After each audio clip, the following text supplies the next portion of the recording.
Joining me right now, former White House chief strategist Steve Bannon. Steve, it's great to have you. Thanks so much for being here.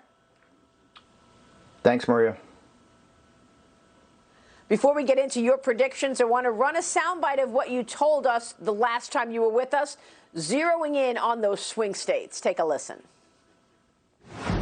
You see it in Northeast Pennsylvania. You see it in heavily Catholic Wisconsin, working class whites plus African-American males, Hispanic. I think Steve Cortez is right. We're going to get north of 40%.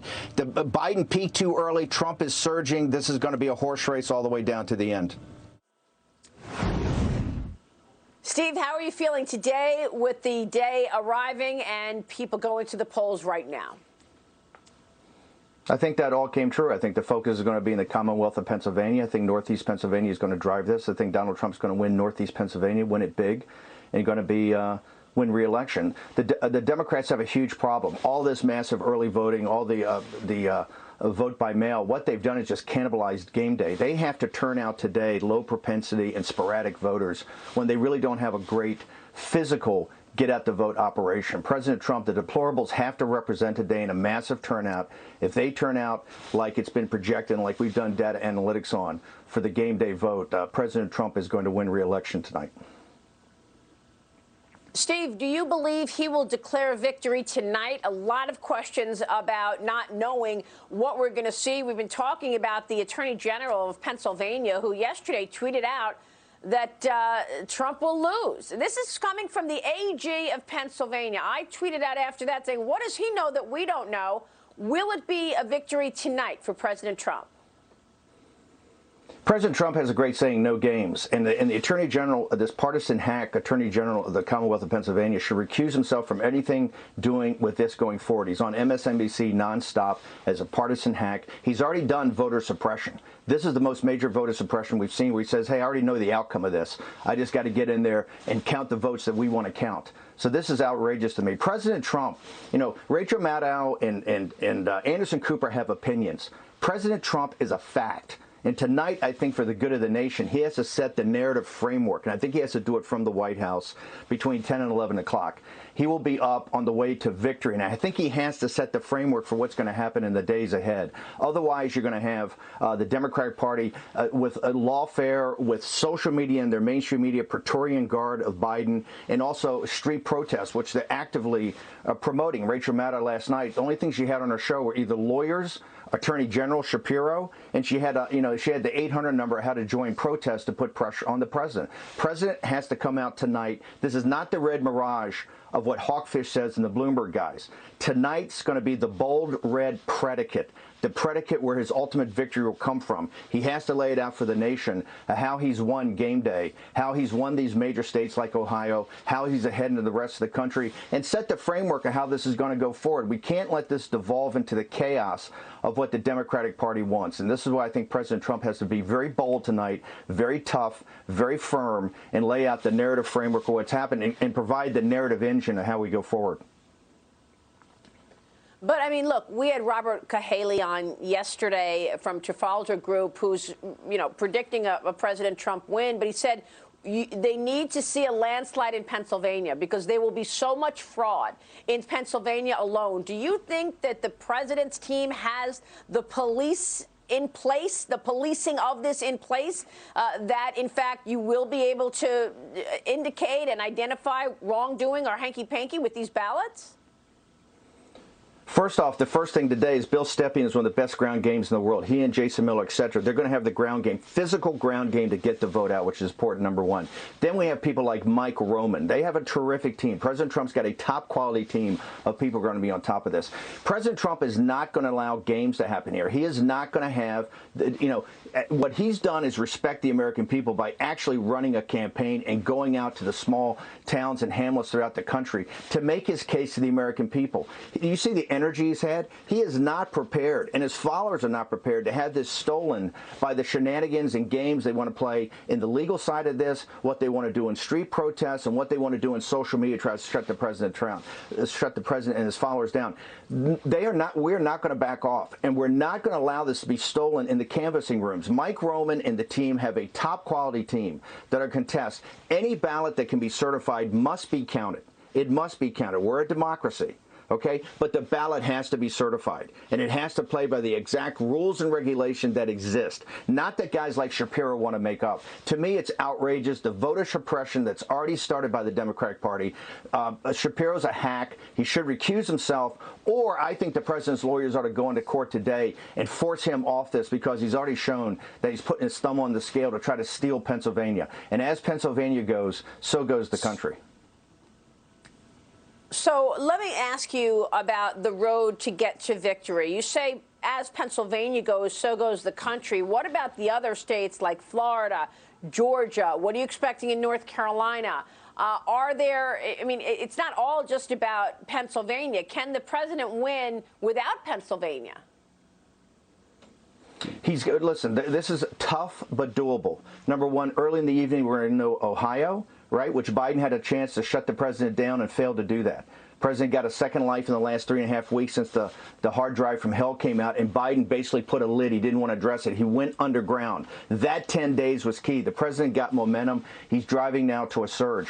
In Florida, we already see that President Trump get a historic amount of the Hispanic vote. We also are starting to see, I think, African-American vote really start to support the president, and numbers are going to be far higher than we had in 2016. So I think Ohio and Florida become the foundational elements early in the evening. Then you hold Arizona, Georgia, and North Carolina.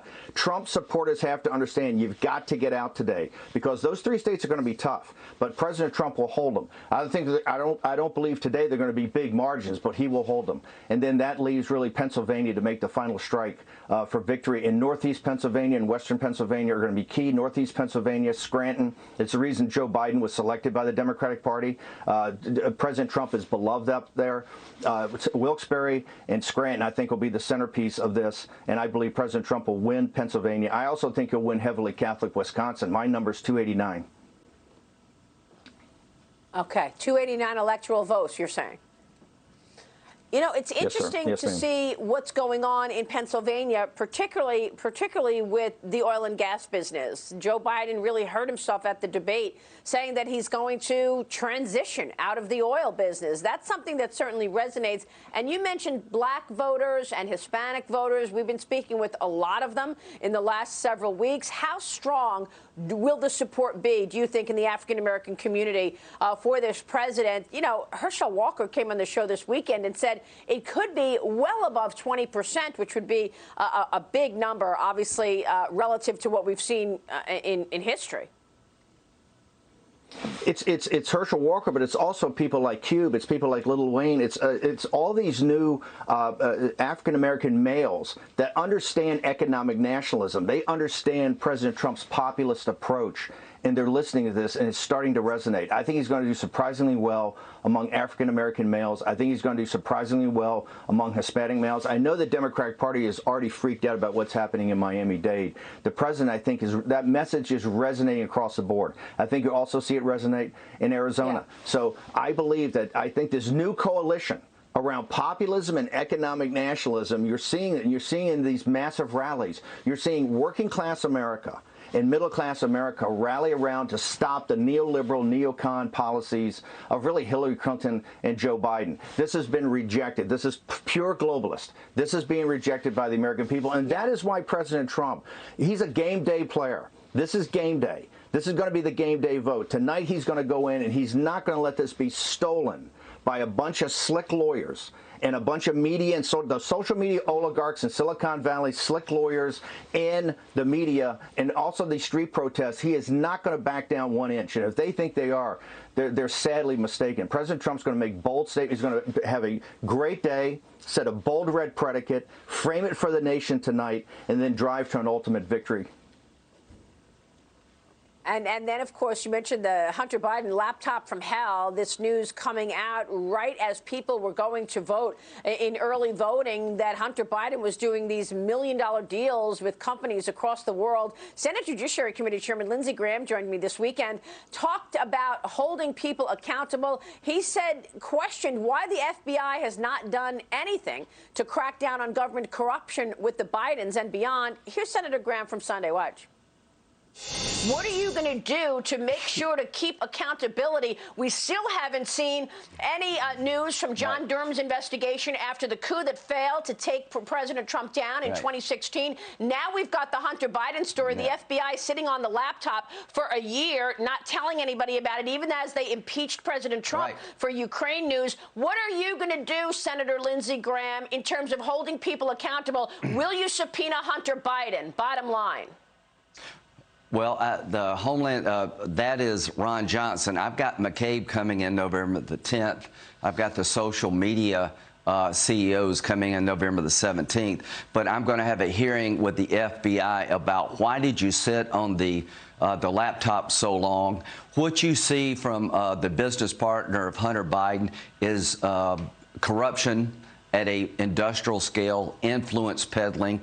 What have you learned through our time together? That it was Hillary Clinton in July trying to cook up a plan to link Trump to Russia in 2016. In September of 2016, she tried to attach Trump to Russia to deal with her email problem to deflect. We've learned there was Russian collusion, but it was between the Clinton campaign and it was between Russia. Clinton in Russia, not Trump in Russia. We learned that Crossfire Hurricane was the most corrupt investigation maybe in the history of the FBI. Durham is all over this. After the election, you're going to get a report, and I'll be shocked if people are not indicted.